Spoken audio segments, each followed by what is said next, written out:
Right है। तो आपको पेपर में लिखा हुआ रहते स्वप्रेरण गुणांक या तो ज्यादातर दोनों में कोई भी हो सकता है, लेकिन हमारा कहना यह है कि अगर स्वप्रेरक को लिखा है तो आप कंफ्यूज ना हो, वह किसी का ही उपनाम है। ठीक है, इसे कहा जाएगा सेल्फ इंडक्टिव, इसे बोलेंगे इंडक्टिव कोएफिशिएंट, यानी स्वप्रेरण गुणांक या स्वप्रेरक। अब कल वाला बात याद करो, कल आपने देखा था कि ये हमारी परिणामिका थी और परिणामिका को हमने इस प्रकार के सर्किट से ऐड किया था। और मैंने कहा कि अगर इसमें धारा बह रही है तो बोलो ये धारा ऐसे होती हुई फिर यहाँ आती कंप्लीट, तो बोलो एक चक्र पूरा हो गया। और जरूरी तो ऐसे ही बताओ, कोई भी चक्र चलता रहे तो अगर सर्किट क्लोज है तो बोलो ये चलता ही रहेगा, क्योंकि ये कौन सा परिपथ लिया है। आप जानते हो कि बंद परिपथ उसी को कहते हैं तो चाहे एक पहले चक्र में चाहे किसी भी चक्र में अगर धारा में अचानक परिवर्तन होता है, यही ना बात हुई है। तो अचानक परिवर्तन होने से इसके फ्लक्स में परिवर्तन होने के कारण कुंडली में प्रेरित विद्युत बाहर बंद हो गया और इसी घटना को कहा गया स्वप्रेरण। क्या हुआ, भूल गया क्या? नहीं, मुझे यहाँ से दिख रहा है, कई लोग को कुछ भी पता नहीं है कल क्या पढ़ा गया खत्म, तो इसीलिए मुझे बार बार बैक होना पड़ता है। तो किसी भी धारा परिपथ में या बंद परिपथ में धारा के मान में अचानक परिवर्तन होने से कुंडली में फ्लक्स बदलने के कारण जो प्रेरित विद्युत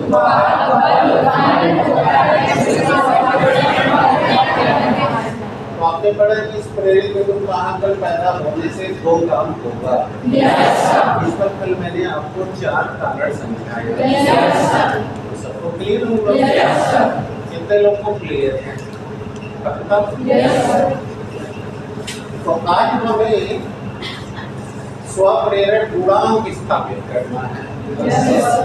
तो आप बताओ कि जब आप धारा बदलोगे तो ये जो फ्लक्स चेंज होगा जिसके कारण मेरे विद्युत बाहर बल्ब होगा पहला, इसके बारे में तुम अच्छी तरह जानते हो कि अगर फेरे बढ़ा दिए जाए तो बढ़ जाता है, धारा बढ़ा दी जाए घटा दी जाए, सोचो कोई रिलेशन तो बन रहा है। अब ये अब वही को यहाँ प्ले करते हैं कि माना किसी बंद कुंडली में फेरों की कुल संख्या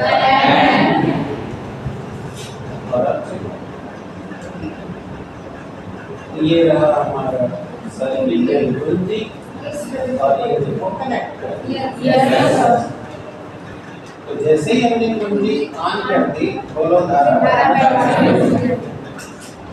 और आई धारा के कारण बोलो इसमें फ्लक्स डेल्टा आई पैदा होगा। लेकिन आप कह रहे थे कि अगर हम धारा में अचानक बदलाव करें तो फ्लक्स भी बदल जाएगा। तो बताओ ये जो फ्लक्स चेंज हो रहा है तो अब वो इस पर निर्भर कर रहा है कि नहीं? कम बदलोगे अधिक बदलोगे ऐसा रिलेशन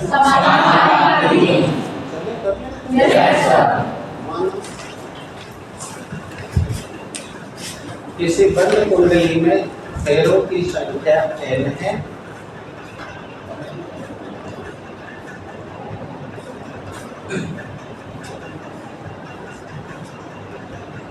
बंद कुंडली में देवों की संख्या n में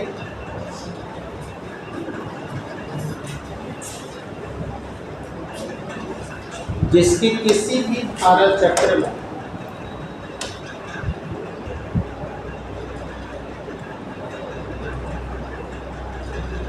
किसी भी धारा चक्र में डेल आई का परिवर्तन करने पर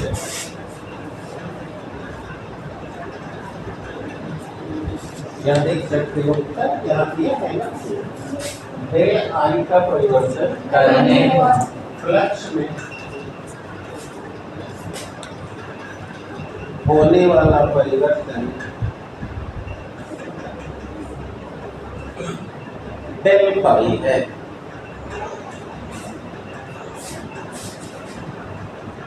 डेल फाई इसलिए यह परिवर्तन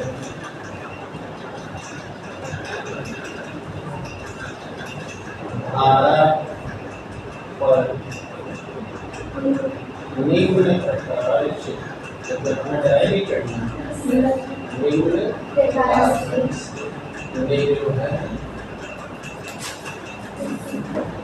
निर्भर करती है। बेटा सीखो आप लोग कैसे करनी बेटा, जब आप इसमें धारा कम बदलाव कर रहे हो तो कम फ्लक्स बदल रहा है, अगर धारा में परिवर्तन न हो तो क्या ये फ्लक्स बदलेगा? यही ना दिखा गया कि जब वोल्टेज में फ्लक्चुएशन होता है तब हम करते हैं, यानी कि if the current doesn't change, अगर इसमें धारा नहीं बदलती है तो बताओ फ्लक्स नहीं बदलेगा। बताओ कोई रिलेशन बन रहा है क्या? ऐसा रिलेशन तो बताओ, और इसमें फ्लक्स बदलना संख्या पर डिपेंड करेगा, तो इसलिए हम कर दे n del phi proportional to n। कोई आपत्ति? n del phi proportional to n। यदि अगर आप ये बदल रहे हो तभी ऐसा हो रहा है, नहीं बदलते तो इस संबंध को समानुपाती कहा जाता है। आओ अब बताओ, बराबर करोगे तो कोई स्थिरांक दोगे? वह स्थिरांक है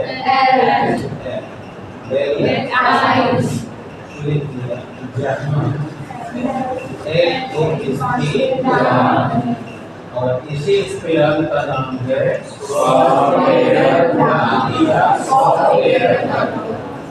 तो इसी को बेटा हम लोग स्वप्रेरक कहते हैं। अब बताओ, इसलिए यह बराबर क्या हो जाएगा? n del phi ये पहला फर्स्ट एक फार्मूला तैयार हो, तो पहले इस फार्मूले से परिभाषा देते, यानी हम इसकी दो डेफिनेशन बनाएंगे। पहला डेफिनेशन पहली परिभाषा पर चला जाए। देखो पहली परिभाषा सीखो, यानी फर्स्ट डेफिनेशन।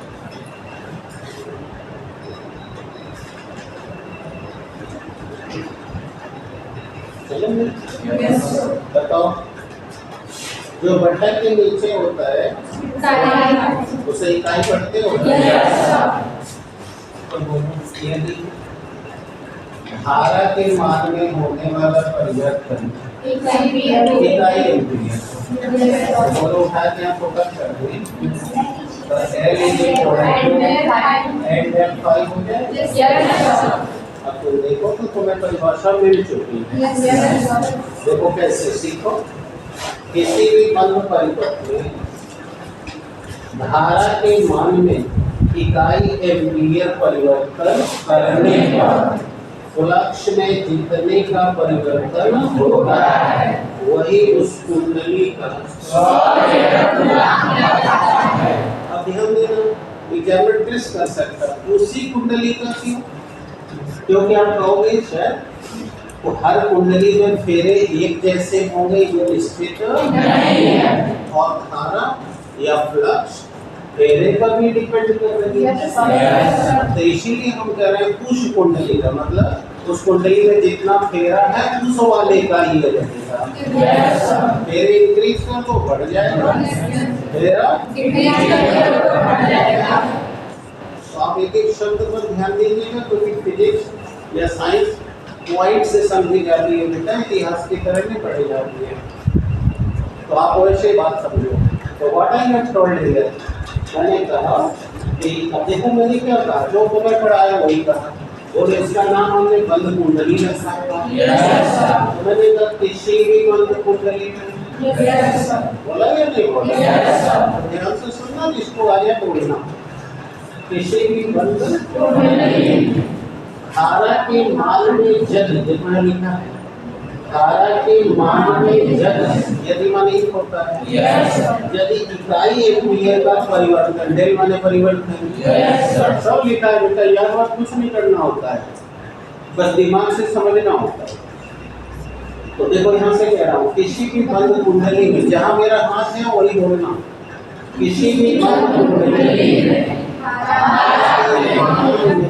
इकाई एम्पीयर का परिवर्तन करने पर कुंडली में जितना फ्लक्स का परिवर्तन होता है वही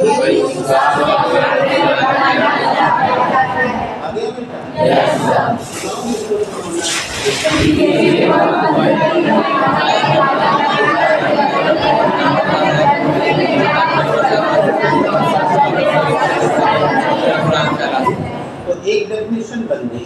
अब इसकी यूनिट भी यहाँ देख लो, यूनिट भी देख लो, L is equal to N del phi upon del I।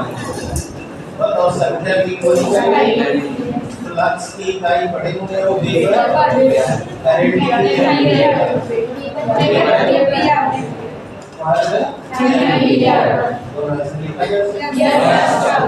अब आप दूसरी डेफिनेशन की ओर देखो, अपना उतारते रहो, अब वेट मत करो। हाँ, ये परिभाषा अगर नहीं आ रही लिखने तो लिख लो, बोल देता हूँ। किसी भी बंद कुंडली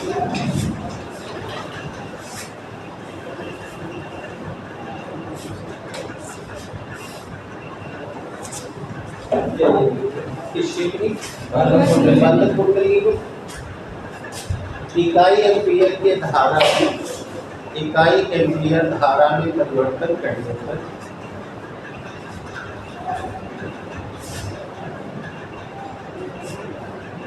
इकाई एम्पीयर धारा में परिवर्तन करने पर फ्लक्स में जितने का परिवर्तन होता है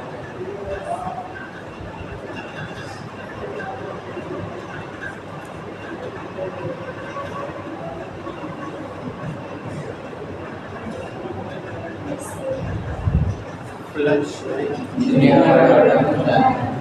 जितने का परिवर्तन होता है वही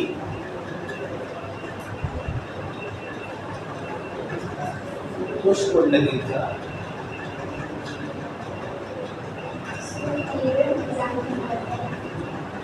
स्वप्रेरण गुणांक है।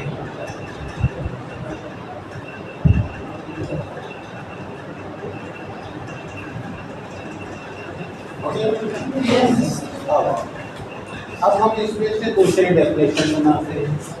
बताओ हमें पढ़ाया गया था कि जैसे कुंडली में फ्लक्स बदलेगा वैसे ही प्रेरित विद्युत वाहक बल पैदा होगा। ऐसा हमें फैराडे के सेकंड लॉ में कहा गया है। सही है? तो अब हम यहाँ देखते हैं, हम जानते हैं कि कुंडली के फ्लक्स में परिवर्तन होने पर, ये भाषा समझ जा रहे हैं? फ्लक्स में परिवर्तन होने पर बताइए क्या करना होता है? बल को उत्पन्न सही है बेटे? तो इसलिए फैराडे के सेकेंड बोलो क्या पढ़ेगा? E बराबर minus n del pi upon del t। ऐसा पढ़े हो? Yes sir.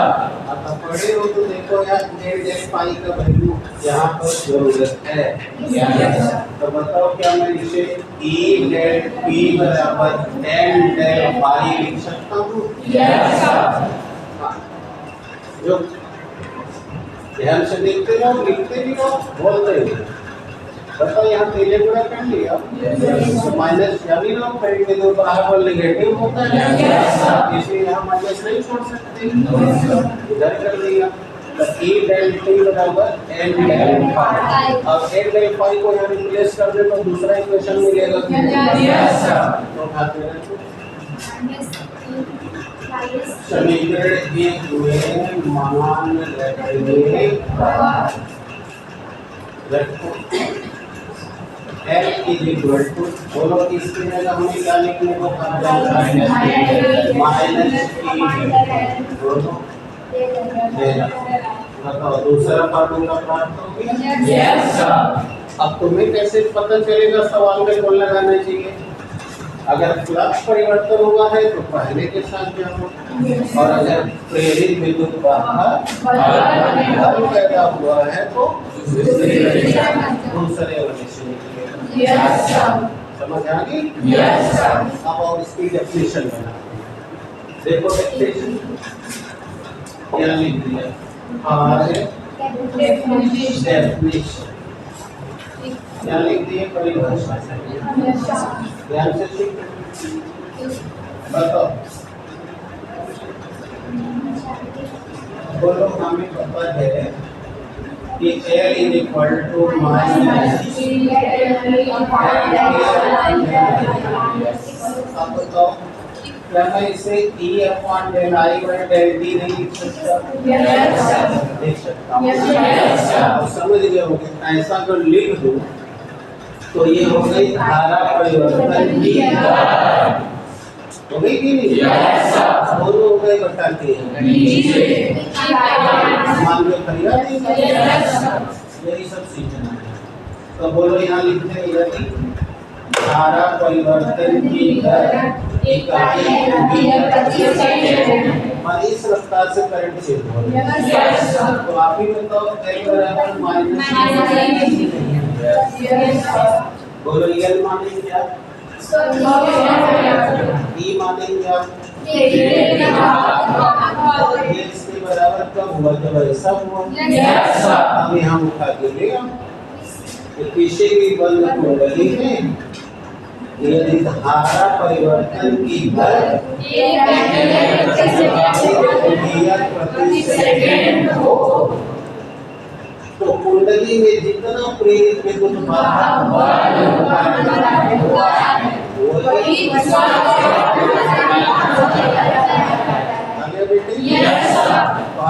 में दोनों हाथ में रखोगे, you can give any one of the definition in paper.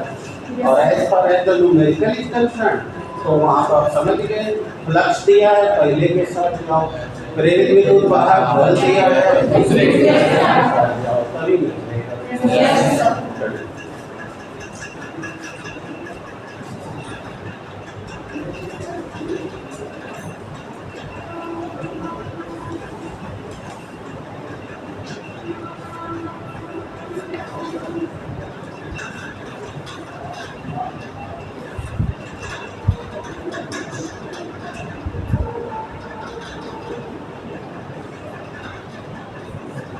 अब लिखने का यदि किसी बंद कुंडली में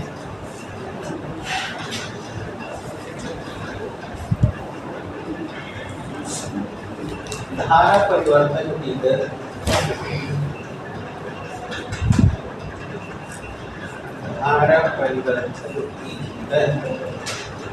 इकाई एम्पीयर प्रति सेकंड हो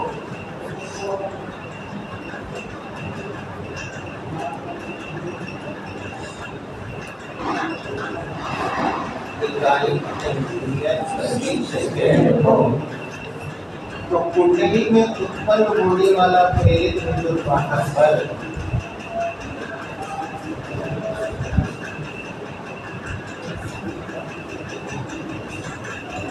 तेज विद्युत वाहन बल।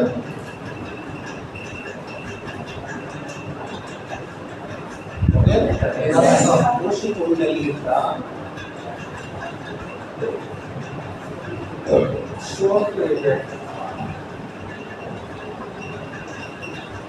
गुणांक अथवा स्वप्रेरक तत्व नहीं होता है।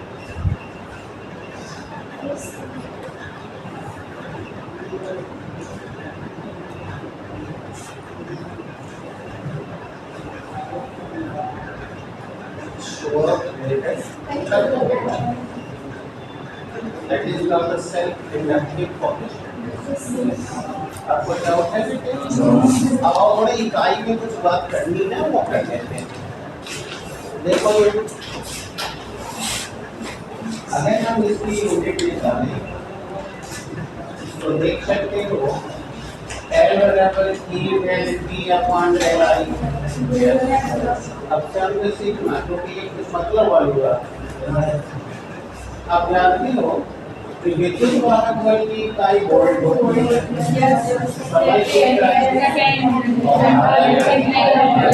और बेटा इसी को इसके आविष्कारक के सम्मान में हेनरी कहा जाता है। क्या यदि ये भी हेनरी है, यानी वेबर पर एम्पीयर भी हेनरी है और वोल्ट सेकेंड और हेनरी इसके डिस्कवरर है, खोजकर्ता है। उन्हीं के सम्मान में ये यूनिट दी गई है और ये एसआई यूनिट है। मतलब एमकेएस प्रणाली में न सवाल लगाते हो, लेवल में पढ़े हो कि सारा डाटा एसआई में हम कैलकुलेट करते हैं, ये एसआई यूनिट में है। ठीक है। अब अगर एसआई में ही न्यूमेरिकल लगे, यानी कि हम जब सवाल लगाएंगे तो हमको प्रेरकत्व तो हेनरी में मिलना चाहिए या हम कैलकुलेट करेंगे तो हेनरी में लिखेंगे। और ऑब्जेक्टिव में 1 नंबर का सवाल पूछ दिया कि 1 हेनरी किसके तुल्य होता है, तो आप कहोगे वोल्ट सेकेंड प्रति एम्पीयर। या ऑप्शन वो नहीं है, अगर वो ऑप्शन पेपर में नहीं है। सबको क्लियर हो गया? Yes sir. Any doubts? No sir. और अब हमें अगर इसका डायमेंशन निकालना तो आपको समझिए, वोल्ट का डायमेंशन रख देंगे, सेकेंड का और एम्पीयर का। Yes sir. कोई डाउट्स? No sir. आता है ना सबको? Yes sir. तो ये इकाई होगी बेटा हेनरी। अब कोई प्रॉब्लम तो नहीं है? No sir. अब आगे पढ़ते हैं। अभी चैप्टर 10 की ओर जा रहा है।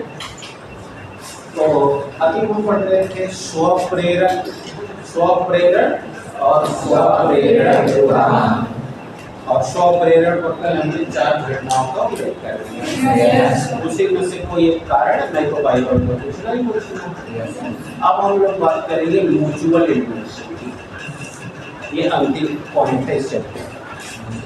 अन्योन्य प्रेरण।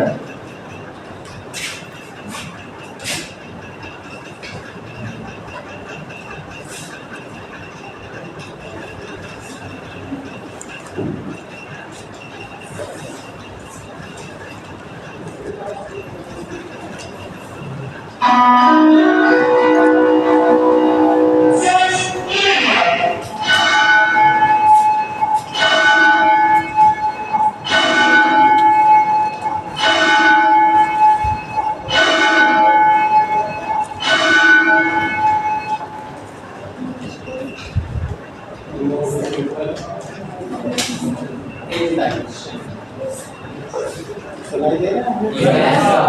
ये क्या होता है? देखो ये बड़ा ही इंटरेस्टिंग है।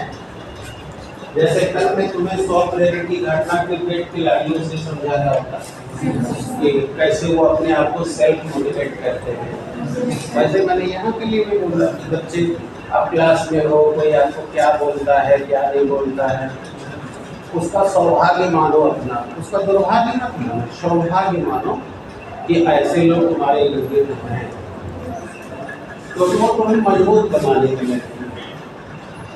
हाँ, कहना आसान होता है, इम्प्लीमेंट करना कठिन होता है। लेकिन तुम अगर किसी के स्वभाव को नहीं बदल सकते, क्योंकि तुम्हारे वश में केवल अपने लिए है, दूसरे के लिए नहीं, तो उसको समय सिखाएगा। और जब वो उसको समय सिखाएगा तो मैंने कल बोला था कि फिर उसको रिटर्न नहीं होता, फिर उसका जीवन भोगी होने वाला है। इसीलिए हर व्यक्ति में अगर सुख और दुख अकाउंट पे भरा हुआ है, तो यदि दुख का अकाउंट खाली हो जाए इसी समय, क्योंकि अभी तुम युवा हो रहे हो और तुम्हारे अंदर शक्ति है दूसरे के बातों को सुनने का, क्योंकि जब तुम बूढ़े होने लगोगे तो किसी की बातें तुमको हार्ट करेंगी और तब तुम भगवान से कहोगे हे भगवान और तुम मुआ दीजिए, यानी जीने की इच्छा खत्म। तो इसीलिए अपना माइंड को खुद मोटिवेट करना है, क्योंकि आप समाज को नहीं सुधार सकते।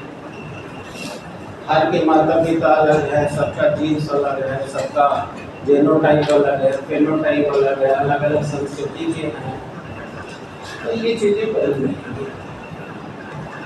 अब सवाल ये है कि म्यूचुअल इंडक्शन क्या है? ये तो सारी बातें हमने कल सेल्फ को लेकर के हैं। अब म्यूचुअल इंडक्शन क्या है? म्यूचुअल इंडक्शन की घटना को बड़ी सहजता से तुम लोग देख सकोगे।